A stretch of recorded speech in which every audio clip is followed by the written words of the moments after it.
जब भी किसी राज्य में सरकार बदलती है तब राज्यों की जो फाइलें होती हैं उन्हें लेकर बहुत चिल्लम चिल्ली होती है, उन्हें लेकर बहुत बातचीत होती है। जो सरकार नई नवेली सरकार आती है, पिछली सरकारों ने क्या कुछ किया उसकी जांच अक्सर हर सरकार करवाती है। उदाहरण के तौर पर बीएमसी में बीजेपी जिस वक्त थी, लेकिन जब उद्धव ठाकरे ने पलटी मारी और वो एडमिनिस्ट्रेशन जो सचिवालय था वहां की कुछ फाइलें जल गई थी। कैसे जली थी नहीं पता। ठीक वैसे ही जैसे दिल्ली में अब सरकार बदली है, सरकार बदलने के बाद दिल्ली सरकार का जो सचिवालय था, मतलब जहां सारी सरकार का लेखा जोखा फाइलें जो रहती है उसे सील कर दिया गया है। जनरल एडमिनिस्ट्रेशन डिपार्टमेंट ने एक नोटिस जारी करते हुए यह काम किया है। क्यों किया गया है, अब क्या होने वाला है, क्या बीजेपी करने वाली है, क्या कोई बदला लेने की तैयारी है, उसी पर चर्चा करने के लिए मेरे साथ मौजूद हैं हमारे वरिष्ठ सहयोगी पंकज प्रसून सर। बहुत बहुत स्वागत। शुरुआत से और अंत तक बताइएगा, सरकारें ऐसा क्यों करती हैं, दिल्ली में अब क्या होगा? खबर क्या है पहले वो समझिए। खबर यह है कि दिल्ली सचिवालय को सील कर दिया गया है, वहां सिक्योरिटी फोर्सेस बिठा दी गई हैं और दिल्ली सचिवालय का खास तौर पे जो जनरल एडमिनिस्ट्रेटिव डिपार्टमेंट है वहां से कोई भी file, floppy, computer, pen drive कुछ भी बाहर ले जाने की इजाजत नहीं है और बिना लोकल प्रशासन के यानी दिल्ली पुलिस की इजाजत के कोई भी मिनिस्टर वहां जाके किसी भी तरह की फाइलों में छेड़छाड़ नहीं कर सकता, कोई भी अधिकारी नहीं कर सकता, कोई भी स्टाफ नहीं कर सकता।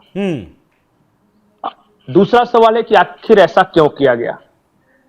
आपने बताया ही कि कई राज्यों में इस तरह की शिकायतें मिली है कि जब कोई सरकार जाने वाली होती है तो वो क्या करती है कि डिस्ट्रॉय करती है सबूत। तो उसके खिलाफ कुछ भी अगर सबूत जो दूसरी सरकार है उसके हाथ न लगे, तो इस बात के कई जगहों पे हमने इस तरह के केसेस भी दिखे हैं कि शॉर्ट सर्किट से आग लग गई, फाइलें जल के राख हो गई, चूहे खा गए, बहुत तरह की बात आती है। तो जैसे ये चुनाव परिणाम आया और अभी खत्म भी नहीं हुआ था कि एक एलजी तरफ से एक आदेश आया और उस आदेश के अनुसार पूरा विभाग को सील कर दिया गया है। अच्छा, यहां मैं आपको रोकूंगा पंकज जी, एक मिनट। गिनती से पहले अरविंद केजरीवाल की तरफ से एक आरोप लगाया गया था कि 15-15 करोड़ रुपए में खरीद फरोख्त करने की तैयारी में बीजेपी है। इतनी तेजी से उस पर काम हुआ कि पुलिस प्रशासन जो टीमें थी, आईबी की टीमें, वो अरविंद केजरीवाल के घर जा धमकी। अरविंद केजरीवाल ने मिलने से मना कर दिया। बाद में पता चला आईबी को कि यह नोटिस भी देना होता है। जिस फौरी रफ्तार के साथ काम किया जा रहा है, वो कल वाला फैसला आईबी का अरविंद केजरीवाल के घर पर पहुंचना हो या फिर आज नतीजे फाइनल नहीं हुए, रुझानों में ही थे, तभी आदेश आ जाना, क्या किसी बदले की तैयारी है? नहीं, अगर एसीबी की टीम पहुंची थी तो सहयोग करना चाहिए था। जो मैं सोशल मीडिया पे ही देख रहा था कि जैसे ही टीम पहुंची अरविंद केजरीवाल बाथरूम में घुस गए। संजय सिंह ये कहने लगे कि तुम्हारे पास नोटिस कहां है। सहयोग करते कि भाई मेरे पास ये सबूत है, उसे तो आप पूरा करेंगे ना, प्रोटोकॉल देंगे ना पूर्व मुख्यमंत्री को। नहीं तो ठीक है, अच्छा नोटिस ला के दे दिया, उसके बाद क्या सहयोग कर दिया इन्होंने? आपने जो आरोप लगाया है उसका कुछ तो सबूत होगा, वो तो किसी जांच एजेंसी को आप दीजिएगा ना। कि ऐसा थोड़ी होता है कि आप आरोप लगा के और बच के निकल जाए चुप। अच्छा, आपको नहीं लगता कि कुछ बदले जैसी बात है? नहीं, बदला क्या? अब तक तो शिकायत यह होती रही है कि हमारी शिकायत पे कोई कार्रवाई नहीं होती, और जब कार्रवाई हुई, त्वरित गति से कार्रवाई हुई, तो कह रहे हैं कि इतनी जल्दी कार्रवाई क्यों हुई? नहीं, वो नहीं कह रहे, ये मेरा अपना सवाल था। नहीं, वो आम आदमी पार्टी के नेताओं ने कहा कि देखिए कितनी तेजी में है। तो आपने जो आरोप लगाया है कि 15-15 करोड़ में आपके विधायकों को खरीदने की कोशिश की गई, तो ये तो अच्छा है ना कि जितनी जल्दी उसकी जांच हो जाए, दूध का दूध पानी का पानी हो जाए, और जिसने भी खरीदने की कोशिश की है वो जल्द से जल्द सलाखों के पीछे हो। ये तो आपके लिए खुशी की बात होनी चाहिए। लेकिन आप तो कह रहे कि जल्दी जांच कर रहे हैं। मैंने क्या चाहते थे कि महीने 2 महीने बाद जांच करें ताकि सारा खरीद फरोख्त हो जाए जो आपके आरोप के अनुसार है। समस्या क्या है? ये सचिवालय सरकार के अंडर होता है या इसका कुछ विभाग अलग होता है, किसी और के अंडर होता है? नहीं, देखिए दिल्ली सचिवालय तो वो जगह पे है।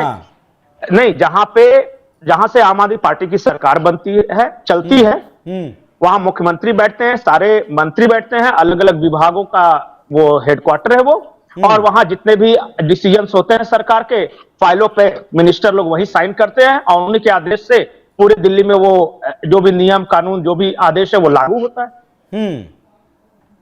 तो ठीक है, सारी फाइलों को सुरक्षित रखना चाहिए। कोई भी बाहर क्यों ले जाएगा, कोई भी कंप्यूटर फ्लॉपी वगैरह क्यों ले जाएगा? अच्छा, इस आदेश से पहले तक वो किसके हाथ में था सचिवालय? नहीं, देखिए, रहती तो दिल्ली सरकार के अंडर में है वो, लेकिन चूंकि चुनाव हो गए, जब अभी पुरानी सरकार वो जब तक नई सरकार शपथ नहीं लेती वही कार्यभार में रहेगी। तो जब तक लेती नहीं नई सरकार शपथ, तब तक नई सरकार कोई ऑर्डर नहीं जारी कर सकती, पहला कैबिनेट का जब तक बैठक नहीं हो जाता। तो फिलहाल उसे एज इट इज रखा गया है कि भाई जो जहां जैसे है वैसे रहेगा। इसमें समस्या क्या है? तो कुछ बदलने वाला भी है दिल्ली में? नहीं, जो विभाग की अनुमति के बिना कोई भी फाइल, दस्तावेज, कंप्यूटर, हार्डवेयर आदि दिल्ली सचिवालय परिसर से बाहर नहीं जाएगा। वो तो ठीक है। अब नई सरकार का गठन होगा, इस नई सरकार को कैसे देखते हैं आप? नई सरकार क्या, नई सरकार का गठन होगा, शपथ लेंगे, मंत्री के विभाग का बंटवारा होगा, उसके बाद कैबिनेट की बैठक होगी। आज तो प्रवेश वर्मा से पूछा गया था कि पहला डिसीजन क्या होगा, तो उन्होंने साफ साफ कहा है कि सबसे पहली कैबिनेट में पहला डिसीजन ये हो गया कि महिलाओं को 25-2500 रुपए देने हैं, और दूसरा उसी कैबिनेट में डिसीजन ये होगा कि जितने घपले, घोटाले, गड़बड़ियां जो पिछली सरकार ने किया उसकी जांच बैठाई जाएगी, एसआईटी से जांच होगी। प्रवेश वर्मा के नाम पर मोहर लग गई है? नहीं, अभी जब तक ऑफिशियल अनाउंसमेंट नहीं होता मैं नहीं कहूंगा। कई नामों में उनका नाम सबसे आगे चल रहा है। कौन-कौन है? लोग मान के चल रहे हैं। देखिए, ये मोदी और अमित शाह के युग में गेस वर्क हमेशा खतरनाक होता है। फिर हमने हमेशा देखा है कि जिसका नाम आगे रहता है वो फिर बाद में उसको नहीं बनाया जाता। चलिए शुरुआत करते हैं। मोहन मांझी का नाम था क्या?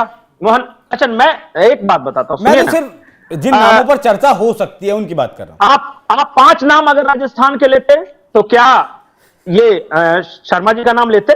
नहीं या मोहन यादव का नाम मध्य प्रदेश में लेते? नहीं लेते। नहीं, ये मोहन मांझी का नाम लेते उड़ीसा में? नहीं लेते, लेकिन एक नहीं लेते तो ना, तो फिर नहीं। अब क्या चर्चा, पता है चला कि अब तो 24 घंटे में फैसला होना है, कल तक नाम सामने आ जाएगा।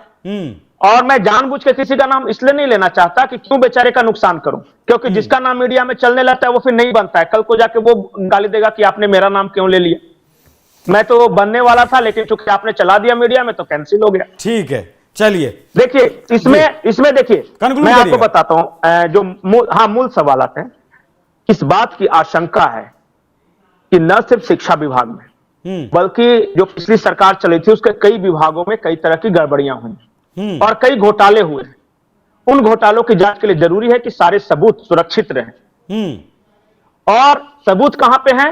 तो उन सरकारी दस्तावेजों में दर्ज सबूत हैं, जो फाइलें हैं उसमें हैं, कंप्यूटर में हैं, उन्हें सुरक्षित रखा गया है कि भाई सबूत कोई डिस्ट्रॉय नहीं कर सके, मिटा नहीं सके।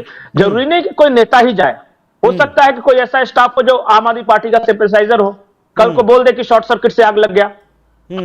होता है ना ऐसा, कोई बोल देगा कि अरे वो तो कागज था लेकिन वो तो बारिश के पानी में गल गया था, खत्म हो गया था वो।